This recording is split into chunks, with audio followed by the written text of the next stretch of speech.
Hey YouTube, it's Andy again with another quick retail arbitrage video. On this one I wanted to talk about lower value items and the risks that they can pose. Now when you go into a clearance section of a store, it's very tempting when you see items like this. And you know, the Fortnite figurines. Fortnite is one of the big sellers at the minute. It's very popular with young children and adults alike.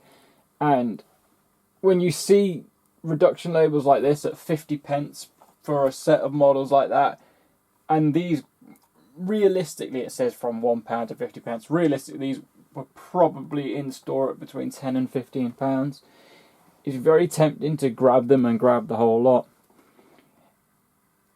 The problem that you have with these is A, they're mass produced, and B, although they might be £10, £15 retail, online they're not going to fetch that. Online they might only fetch, I think in these cases, about £6.95 would be typical sort of retail on these if you want to shift them. And also, with these being clearance, there's a little bit of damage to the boxes where they've been pulled off the shelf in bulk. You know, the people clearing them aren't really that fussed if it gets damaged a little bit. And that's why they're cheap.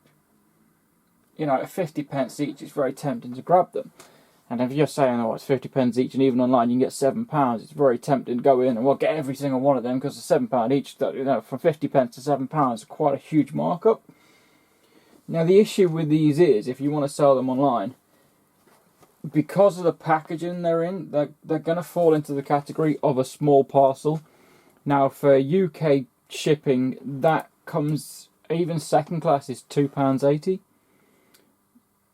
So if you're fetching even £6.95 on a good day, and will mitigate any damage to the packaging, because you probably have to slightly factor that into your price to be cheaper than everyone else to get your sale ahead of theirs. But if we say £6.95 on a good day, it's costing you then £2.80 to post. It's originally cost you 50 pence, and it's probably going to cost you about 20 pence to put it in a reasonably secure box so it gets there in one piece, because these blister packages are quite fragile. And you're left with £3.45 as a gross.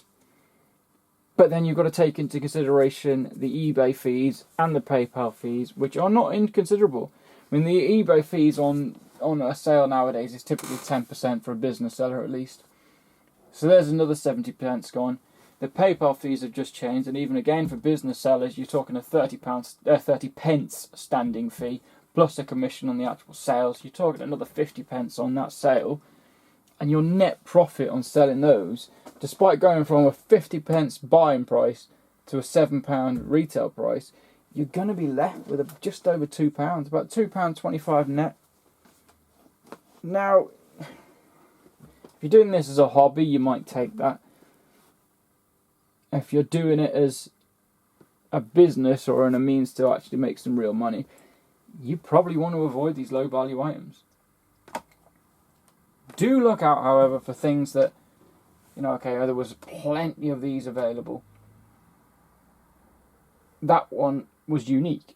Now, where sometimes when you look at one that was on its own, it might be a little bit rarer and you might get more money, but again, I mean, even on this, it's the same sort of money, and you are not going to get rich off it.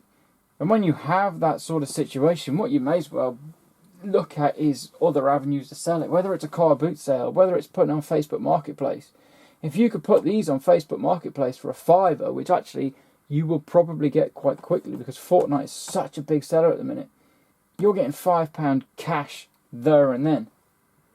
So rather than getting a £2.25 net return, your £5 cash in your pocket if someone comes to your house and picks it up is a far better return. You're getting £4.50 net profit. And that's sometimes something you've got to weigh up. Is it worth shipping it? Is it worth putting it online? Although you may get more money online, by the time you take all your associated costs out, what are you left with? And that's what you need to weigh up when you're deciding whether something's even worth purchasing. Because sometimes it might be really, really cheap, but by the time you take into your eBay costs, your PayPal costs, your shipping costs, your packaging costs, and then of course you've probably got petrol going to the post office just to send it, you might not be left with anything. But when you see a big clearance like this, there are exceptions. For example, this Incredibles 2 figurine is going for about £15. So at a 62p buy-in, which I will show to the camera, so we're not. Again, it says reduced from £2.50, which is absolute utter nonsense. So you've got to weigh that up. You've got to do your own homework and your research, and say, yes, it says it was £2.50, but was it really? Because these say what was £1. Were they really? Absolutely not. Oh no. So that one I can put that on eBay for £15. It'd probably sell quite quickly. Incredibles isn't as popular as it was, but it still is reasonably popular. It's brand new. It's sealed in the box. A little bit of damage around the edge, but nothing significant. So that'll go quite quick. This, again, quite a reasonable return. However, there's a reason I've bought this one. Because on the face of it, it looks great. And I've bought this one as a little bit of a something. Just it's a tool for me to show you what to look out for, because sometimes you get items like this which are brand new, retail box, they're perfect, and they've just been reduced because the shops failed to sell them within that time window, and they want that shelf space back for something else. Equally, although you can have hundreds of perfect items, you'll get something like this, which on the face of it looks fantastic. You see the price tag is 62p. It retails online. Let me just check my notes. It's retail. You're getting about £8 for these online. So this actually would be worth sticking online. And it looks great. But if you look really closely, it's actually been resealed with sellotape. And that just completely kills the market. Because realistically, that won't now sell as new. Although it is obviously new and still sealed in the box, it won't sell as a brand new sealed product. It will have to either go as new, or even just be on the safe side. I might even sell that as used. But in fact, I'm not even going to sell it. I'm just going to give that to someone. I didn't buy that for the purpose of reselling it. I bought that for the purpose of demonstrating what to look out for. And that little bit of tape there is crucial, because that means it's been opened and they've resealed it with tape and then they put it on clearance. And it's a bargain. I'll give that away to a child that's into that sort of stuff, and I'm sure they'll be delighted with it. But in terms of retail purposes, that's almost not even worth getting into. But it's 62p, so to give that away is no hardship for me, and it gives me a bit of content. Now, I've mentioned earlier these yellow tags, these reduced stickers. One of the problems you have with retail products is they stick these tags on them, and if you were to try and peel that off yourself without any additional aid, you will likely damage the surface of the retail pack. And on something like this, which can be collectible, although these probably wouldn't be considered collectible items because of the damage where they've been ripped off the display. If you damage retail packaging on some collectible items, the collectors will not even buy them. So what we do with these, in order to get them off safely without damaging the product further, because not only the one on the front, which is what everyone's going to see, you also have one on the back, which covers the barcode, which again is quite important.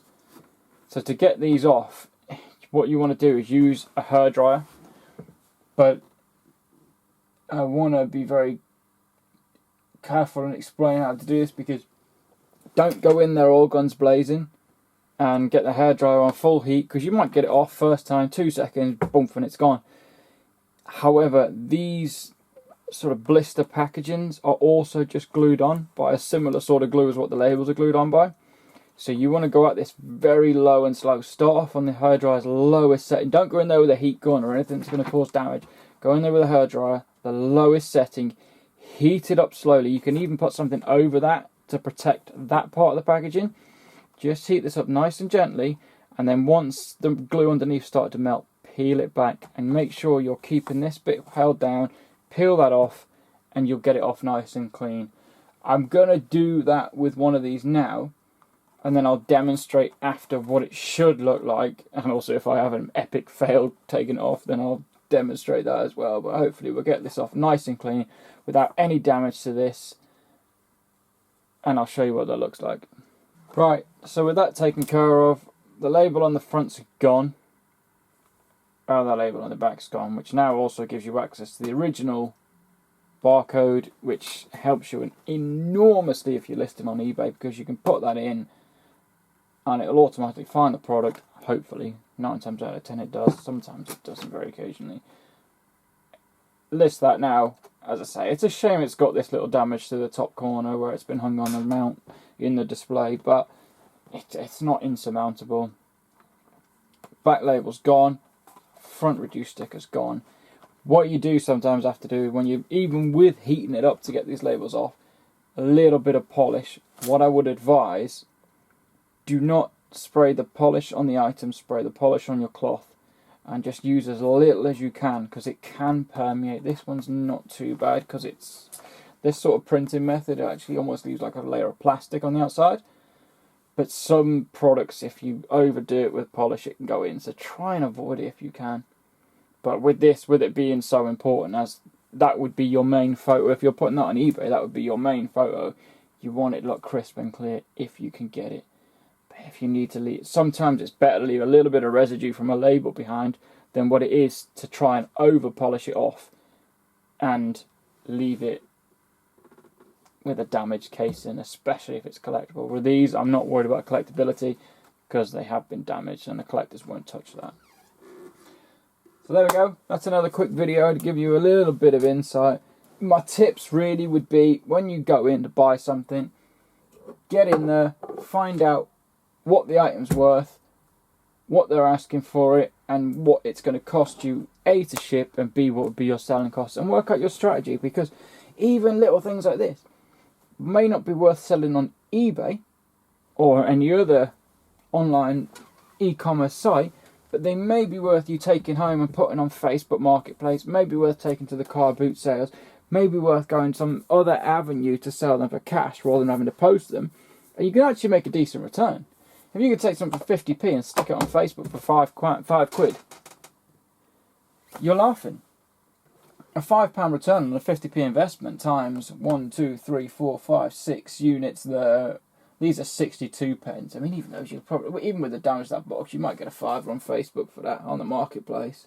This one is one I would advise selling on eBay, because on eBay they're fetching good money. £15. It'll cost you, with it being £15, I would send that second class sign for. It'll cost £3.90 to ship. It's still a decent return on 62 pence. So there are deals out there for you to get. Just have a look around, see what's out there, and if you come across something cheap, don't be afraid to take a punt. If you're only investing 50 pence here and there, you can't really lose. I'll advise you to be careful before you just jump in on everything that you see. I mean, because as I say, these are going to cost you £2.80 just to post. So take that into consideration. But also explore your other avenues. eBay and Amazon and whatever else avenue you want to go down is not the only way of selling things. And sometimes what doesn't work for one thing might work for another. So check it out, see what deals you can get. If you find anything good and you want to share it, give me a message, and I look forward to giving you another video soon.